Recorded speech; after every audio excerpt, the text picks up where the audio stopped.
এবার এখানে বসে থাকুন, বসে বসে। আসসালামু আলাইকুম। তুমি এইখানে আসি বসো। রাহমাতুল্লাহি ওয়া বারাকাতুহু। এইখানে আলহামদুলিল্লাহ। এখানে তো সালাতু জায়গা নেই। ওয়াসসালামু আলা রাসূলিল্লাহ ওয়া আলা আলিহি ওয়া আসহাবিহি আজমাইন, আম্মা বা'দ। প্রশংসা মাত্রই আল্লাহ রাব্বুল আলামিনের জন্য, যে মহান আল্লাহ সুবহানাহু ওয়া তাআলা আমাদেরকে কুরআন হাদিস শিক্ষার নিমিত্তে দ্বীনের প্রচারের উদ্দেশ্যে আমাদেরকে মাদ্রাসার এই আঙ্গিনায় একত্রিত হওয়ার তৌফিক দিয়েছেন। এজন্য আমরা অন্তরের অন্তঃস্থল থেকে আল্লাহ তাআলা শুকরিয়া আদায় করে বলি আলহামদুলিল্লাহ। অগণিত দরুদ ও শান্তির ধারা বর্ষিত হোক প্রিয় নবী, শেষ নবী মুহাম্মদ রাসূলুল্লাহ সাল্লাল্লাহু আলাইহি ওয়াসাল্লামের প্রতি।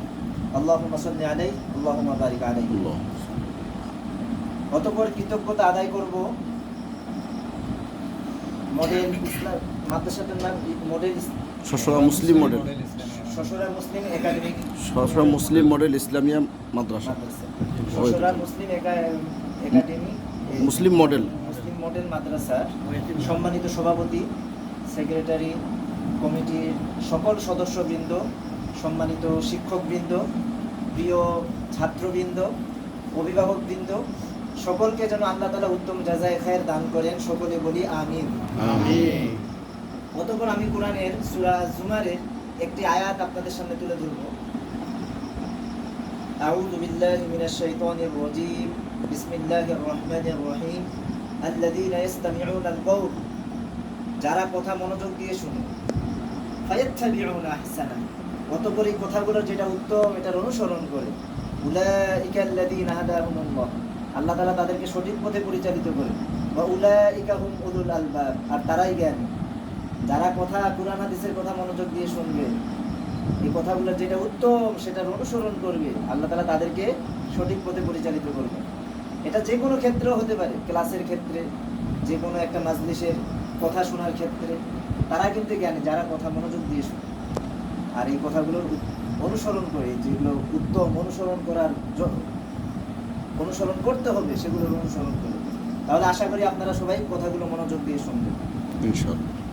এই মজলিসে, কুরআন হাদিসের মজলিসে ফেরেশতারা একত্রিত হতে থাকেন, আর এখানে আল্লাহ তাআলার রহমত বর্ষিত হয়।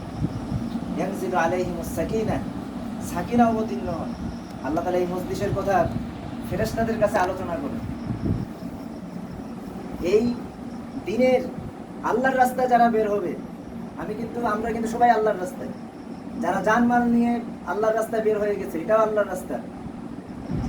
দিনের বিভিন্ন প্রচার মাধ্যম আছে, লেখনির মাধ্যমে, শিক্ষকতার মাধ্যমে, মাদ্রাসার খেদমতের মাধ্যমে, এটা আর্থিক সহযোগিতার মাধ্যমে, শ্রম বিনিময়ের মাধ্যমে, সবগুলো এগুলো দিন প্রচারের আল্লাহর রাস্তায়, সবগুলো আল্লাহর রাস্তা। আল্লাহর রাস্তা যেমন ফজিলত, তেমনইভাবে নেগেটিভ সাইডও আছে। এই দায়িত্বে অবহেলা করলে এর শাস্তিও তেমন বেশি। এই বিষয়গুলো আমরা ইনশাআল্লাহ লক্ষ্য রাখবো, কেননা আল্লাহ নবী সাল্লাল্লাহু আলাইহি ওয়াসাল্লাম বলেন, আলা কুল্লুকুম রাঈন ওয়া কুল্লুকুম মাসউলুন আন রাঈয়াতিহি, সাবধান, তোমরা প্রত্যেকেই দায়িত্বশীল আর প্রত্যেকেই নিজ দায়িত্ব সম্পর্কে জিজ্ঞাসিত হবে। সম্মানিত উপস্থিতি, আমি যেহেতু এটা জিলহজ মাসের একটু আমি এখানে মনে করাই দিতে চাই যে শনিবারে আমাদের আরাফার দিবস। হাজিরা যারা আছেন, যারা উমরা করতে গিয়েছেন, হজে গিয়েছেন যারা, এবং এই জিলহজ মাসে যারা বেশি বেশি ইবাদত করছেন, এই ইবাদতগুলোকে যেন আল্লাহ তাআলা কবুল করে, সকলে বলি আমিন। এই জিলহজ মাসের প্রথম 10 দিনের এত ফজিলত, সাহাবায়ে কেরাম রাদিয়াল্লাহু আনহুম আজমাইনকে আল্লাহ নবী সাল্লাল্লাহু আলাইহি ওয়াসাল্লাম বললেন এই ফজিলত সম্পর্কে। তখন সাহাবারা বললেন, ইয়া রাসূলুল্লাহ, জিহাদের থেকেও কি বেশি ফজিলত? হ্যাঁ, জিহাদের থেকেও বেশি ফজিলত এই 10 দিনের আমল, জিলহজের এই প্রথম 10 দিনের আমল। তবে যারা আল্লাহর রাস্তায় বের হয়ে গেছে তাদের কথা বাদ দিয়ে, আল্লাহর কাছে সবথেকে প্রিয় রাত্রের প্রিয় আমল হলো লাইলাতুল কদরের রাত্রির আমল। আর দিনের আমলের মধ্যে সবথেকে প্রিয় আমল হচ্ছে এই জিলহজ মাসের প্রথম 10 দিনের আমল। এই 10 দিন আমাদের দান সদকা করতে হবে, বেশি বেশি তাকবীর পাঠ করতে হবে, কুরআন তেলাওয়াত করতে হবে, জিকির আজকার, তাকবীর, যত ইবাদত আছে এই ইবাদতগুলো আল্লাহর কাছে অনেক প্রিয়। তাকবীর কি? জিলহজ মাসের চাঁদ উঠাতে পর থেকেই তাকবীর পাঠ করতে হয়। তাকবীরটা হলো আমরা একবার স্মরণ করিয়ে দিই। অনেকে জানেন, আবার শুদ্ধতা আমরা একটু প্র্যাকটিস করি যদি শুদ্ধতা না থাকে। তো আমরা একবার বলি আল্লাহু আকবার, আল্লাহু আকবার, লা ইলাহা ইল্লাল্লাহ, আল্লাহু আকবার, আল্লাহু আকবার, ওয়ালিল্লাহিল হামদ। এই তাকবীরটা আমরা বেশি বেশি পাঠ করব। আরাফার দিন থেকে 13ই জিলহজের 13 তারিখ আসর পর্যন্ত প্রত্যেক ফরজ নামাজের পরে একবার জোরে জোরে পাঠ করা এই তাকবীর। আর আল্লাহর নবী সাল্লাল্লাহু আলাইহি ওয়াসাল্লাম বলেন যে সাওমু ইয়াউমি আরাফা ইন্নী আহতাসিবু আলা আল্লাহি আন ইউকাফিরা সানাতাল মাদিয়া ওয়া ক্বাবলাহু, যে রাআহু ইবনে মাজাহ ওয়া কামা ক্বালা আলাইহি সাল্লাতু ওয়াসসালাম, যে আমি আল্লাহর নবী সাল্লাল্লাহু আলাইহি ওয়াসাল্লাম বলেন যে আমি আল্লাহর কাছে আরাফার রোজার ব্যাপারে আশা রাখি যে এই রোজা পূর্বের 1 বছর আর পরের 1 বছরের গুনাহ মাফ করবে, অর্থাৎ 2 বছরের গুনাহ আল্লাহ তাআলা মাফ করে দিবেন। অর্থাৎ হাজিরা যেদিন আরাফার ময়দানে অবস্থান করবেন, এটা শনিবারে হাজিরা অবস্থান করবেন। আমাদের বাংলাদেশে 8 তারিখ পড়তেছে। তো আমরা পারলে কেউ কেউ এই 9 দিনই রোজা রাখে, 1 তারিখ থেকে 9 তারিখ পর্যন্তই রোজা রাখে। 9 তারিখ এই 9টা রোজাই উত্তম, বেশি বেশি নফল রোজা রাখা। আর 2টা রোজা রাখতে পারেন, তো 2টা রোজা রাখতে পারেন, অর্থাৎ 8 তারিখ 9 তারিখ। এই দিনে হাজিরা যেদিন আরাফার ময়দানে অবস্থান করে, এই দিন আল্লাহ তাআলা সব থেকে দোয়া কবুল করেন। আল্লাহ তাআলা অধিকাংশ বান্দাকে মাফ করে, অনেক বান্দাকে মাফ করে থাকেন এই আরাফার দিন। আর এই দিন একটা বিশেষ আমল আছে, বেশি বেশি দোয়া করা। এই দিন আল্লাহ তাআলা সব থেকে দোয়া কবুল করেন। এবং একটা আমল হচ্ছে লা ইলাহা ইল্লাল্লাহু ওয়াহদাহু লা শারীকা লাহু লাহুল মুলকু ওয়া লাহুল হামদু ওয়া হুয়া আলা কুল্লি শাইইন কাদির। এই দোয়াটা পাঠ করা, এই কালিমাটা। তাই আমি জাস্ট আপনাদেরকে স্মরণ করিয়ে দিলাম, এটা আপনাদের জানা আছে, এরপরেও একটু স্মরণ করিয়ে দিলাম। আমি এখন শিক্ষার্থীদের উদ্দেশ্যে একটু কথা বলবো। শিক্ষার্থীদের উদ্দেশ্যে মাশাআল্লাহ হেফজখানার ছাত্ররা আছেন। আমিও যখন আপনাদের মতো হেফজ করেছি তখন আমার খালি খুব পরিশ্রম করেছি, আর মনে হতো যে এই একাডেমিক পড়ার পরে আর পড়বো না, মাদ্রাসা বা স্কুল কলেজ এই পড়ার পর একাডেমিক যে পাঠ্য পড়া রয়েছে এটার পড়ার পর আর পড়বো না, পড়ালেখা শেষ।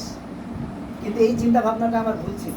পড়ালেখা, নামাজ যেমন মৃত্যু পর্যন্ত, পড়ালেখাও তেমন শিখার শেষ নেই, শিখাটাও হলো মৃত্যু পর্যন্ত। আল্লাহ রাব্বুল আলামিন প্রথম আয়াতই নাজিল করেছেন, পড়ো তোমার রবের নামে যিনি তোমাকে সৃষ্টি করেছেন। শিখার শেষ নেই। এজন্য ঘুমিয়ে আছে শিশুর বেদা সব শিশুরের অন্তরে। আজকে তোমরা শিশু, কিন্তু সামনে তোমরাই অভিভাবক হবে, তোমরা পিতা মাতা হবে। তো এখন পিতা যদি হও, তোমাদের সন্তানকে শিখাতে হবে। তাহলে শিক্ষার শেষ নেই। চর্চা না থাকলে তখন ওগুলো ভুলে যাবে। এই জন্য শিক্ষাটা হবে চলমান। আমি আরেকটা জিনিস ভাবতাম কি, যে এই আমি যত পড়লে হয়তো ব্রেনটা ক্ষয় যাবে, পড়লে কি হবে, ব্রেন ক্ষয় হয়ে যাবে। কিন্তু এই চিন্তাটাও ভুল ছিল। তো আমি প্রথম চিন্তার কথা বলি যে পড়ালেখা হতে হবে সারা জীবন পর্যন্ত, এই মন মানসিকতা রাখতে হবে। সারা জীবন পড়ালেখা চলমান থাকতে হবে, মানে শিখার মন মানসিকতা রাখতে হবে। আর দ্বিতীয় যে বিষয়, এটা হলো যে অল্প সময় কিভাবে পড়ালেখা আয়ত্ত করতে পারবেন, অল্প সময় কিভাবে হেফজ করতে পারবেন, কিভাবে পড়ালেখা আয়ত্ত করতে পারবেন। তো পড়ালেখা আয়ত্তের জন্য আল্লাহ রাসূল সাল্লাল্লাহু আলাইহি সাল্লাম শরীরের যত্ন নেওয়ার কথা খুবই বলেছেন। যে মানুষের কাছে 2টি জিনিস আল্লাহ তাআলা দিয়েছেন, একটা হলো সুস্থতা আর একটা হলো অবসরতা। এই 2টি জিনিসের নিয়ামতের কদর আদায় করতে হবে। সুস্থতা কিভাবে রাখতে পারি? সুস্থতা যেমন পড়ার সময় পড়া, খেলার সময় খেলা, ঘুমের সময় ঘুম, এটা কিন্তু রাখতে হবে। এই যে মোবাইল চার্জ দেন না, আমরা তো মোবাইল চার্জ দেই। মোবাইল যদি চার্জ না দেওয়া হয় তাহলে কি মোবাইল চলবে না। ঠিক তেমনি শরীরের যত্ন না নিলে পড়ালেখাও হবে না, শরীরও চলবে না। যখন যুবক থাকবেন তখন আর শরীরের গ্রোথ বড় হবে না। এজন্য পড়ালেখার অল্প সময়ে পড়ালেখার মুখস্থের আমি কিছু টেকনিক সংক্ষেপে বলে দিচ্ছি। এটা হলো সময় মতো ঘুমাতে হবে, আর সময় মতো খেলতে হবে, পড়তে হবে। তো সময় মতো ঘুম কিভাবে? সময় মতো ঘুম হচ্ছে, আল্লাহ নবী সাল্লাল্লাহু আলাইহি ওয়াসাল্লাম বলেন, তোমরা এশারের পরই ঘুমিয়ে যাও, এশার সালাতের পরই ঘুমিয়ে যাও। প্রত্যেকটা সুন্নতের মধ্যে কিন্তু অনেক উপকারিতা আছে। এশারের পর যদি ঘুমানো যায় একদম ফজর পর্যন্ত, তাহলে কিন্তু অটোমেটিক ফজরে উঠে যাবে, অটোমেটিক তাহাজ্জুদে উঠে যাবে। সম্মানিত সভাপতি বললেন যে তাহাজ্জুদ যেন পড়ে, অটোমেটিক তাহাজ্জুদে উঠে যাবে। কিভাবে? এশারের পর যদি ঘুমানো যায় তাহলে দেখা যায় যে 7-8 ঘন্টা ঘুম হয়ে যায়। ঘুম হয়ে গেলে তখন আর ডাকতে হবে না, প্রথমে একটু অভ্যাস করে নিলে অটোমেটিক উঠে যাবে ইনশাআল্লাহ। তো এই জন্য আর রাতের ঘুমটা এত কার্যকরী যে রাতের ঘুম আপনার এক ঘন্টাতে একদম ফুল চার্জ হয়ে যাবে, একদম এই 7-8 ঘন্টা ফজর বা তাহাজ্জুদের ওয়াক্ত পর্যন্ত ফুল চার্জ হয়ে যাবে মাথা, একদম পুরো বিশ্রাম হয়ে যাবে শরীরের। আর বিশ্রাম না নিলে কিন্তু পড়ালেখাও ভালো করে হবে না, শরীরও চলবে না। এজন্য আমরা এটা একটু লক্ষ্য রাখবো, আমরা যেন তাড়াতাড়ি যেন ঘুমিয়ে যাই এবং তাড়াতাড়ি যেন উঠি। এটা একটা সুন্নতের উপর আমল হবে। কোনো কোনো মাদ্রাসায় আমি দেখছি যে রাত 11টা-12টা পর্যন্ত বাচ্চাদেরকে হেফজ পড়ায়, এটা ঠিক না। বা অনেক রাত পর্যন্ত পড়ালেখা করানো হয়, এটা ঠিক না। ওইটা কিন্তু পড়ালেখাও তো কাজে লাগে না। 1 ঘন্টার পড়া কয়েক ঘন্টার কাজে দিবে। এই যে ঠিক সময় যে ঘুমানো হলো, এখন যদি ফজরের পর আপনারা যদি পড়েন তাহলে দেখা যাবে যে 1 ঘন্টা বা আধা ঘন্টার পড়া কয়েক ঘন্টার পড়া কাজে দিবে। ঠিক তেমনি বিকালের সময় বিকালে যদি খেলাধুলা করা হয় বা ঘুমের সময় দুপুরে বা 9টা-10টার দিকে যদি একটু ঘুমানো হয়, শরীরে যদি বিশ্রাম নেওয়া হয়, তাহলে দেখা যাবে মাগরিবের পর আমি আলহামদুলিল্লাহ 15 মিনিটে 10 মিনিটে একটা পৃষ্ঠা মুখস্থ করতাম। মাগরিবের পর 15 মিনিটে একটা পৃষ্ঠা মুখস্থ করতাম। 1 বছর 7 মাসে আলহামদুলিল্লাহ হাফেজ হয়েছে আল্লাহর রহমতে। 1 বছর 7 মাসে আল্লাহর রহমতে হাফেজ হয়েছে। কোনো দিকে তাকাতাম না, একদম মনোযোগ দিয়ে। শরীরেরও যত্ন নিতে হবে। তো ওই মনোযোগটা কখন আসবে, ওই পড়াটা কখন হবে, যখন একদম মনোযোগ থাকবে, শরীরে যখন যত্ন নেওয়া যাবে, শরীর যখন সুস্থ থাকবে তখনই। আর যদি মনে করেন যে আমি এখন এই 7-8 ঘন্টা ঘুমালেই তো হয়, এখন যদি আমি ফজরের পরে ঘুমাই, সাপোজ উদাহরণ, ফজরের পরে ঘুমালে, রাতে ঘুমালে যে 1 ঘন্টার ঘুম, ফজরের পর আপনার 3-4 ঘন্টা ঘুমালে ওই 1 ঘন্টা ঘুমের সমান হবে না। সব কিছুর একটা নিয়ম আছে। ফজরের পর যদি আপনারা ঘুমান বা আমি ঘুমাই, রাতে 1 ঘন্টার ঘুমের সমমান হবে না। কেউ যদি সারা বছর রোজা রাখে আর যদি রমজান মাসে রোজা না রাখে, তাহলে ওই রমজান মাসের রোজার সমতুল্য হবে? একটা রোজারও সমতুল্য হবে না।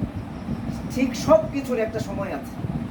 তো এই বিষয়গুলো আমরা যদি একটু যত্নবান হই তাহলে কিন্তু ইনশাল্লাহ অবশ্যই আমাদের পড়ালেখার উন্নতি হবেই হবে।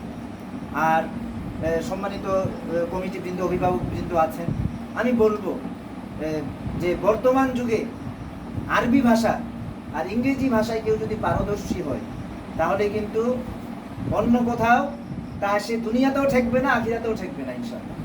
আরবি ভাষা আর ইংরেজি ভাষায় যদি পারদর্শী হয়, ইংরেজি ভাষা কেন শিখবো? ইংরেজি ভাষা দুনিয়াতে চলার জন্য শিখবো, দাওয়াত তাবলীগের কাজ করার জন্য শিখবো। ইংরেজিতেও অনেক দাওয়াত তাবলীগের রাস্তা আছে, ওয়ে আছে। তো আমি আল্লাহ তাআলা কি বলছেন যে তোমরা, হে আল্লাহ একটা দোয়া শিক্ষা দিয়েছেন, যেটা আমরা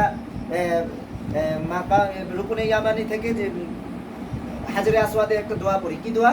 রব্বানা আতিনা ফিদ দুনিয়া হাসানা ওয়া ফিল আখিরাতি হাসানা ওয়া কিনা আযাবান নার। হে আল্লাহ আমাকে দুনিয়া আখিরাতের কল্যাণ দান করো। প্রথমে দুনিয়ার কল্যাণ, আখিরাতের কল্যাণ, দুনিয়ার কল্যাণের কথা আগে বলা হয়েছে, এবং আমাকে জাহান্নামের আগুন থেকে রক্ষা করো। দুনিয়ার কল্যাণ আমরা কিভাবে অর্জন করব?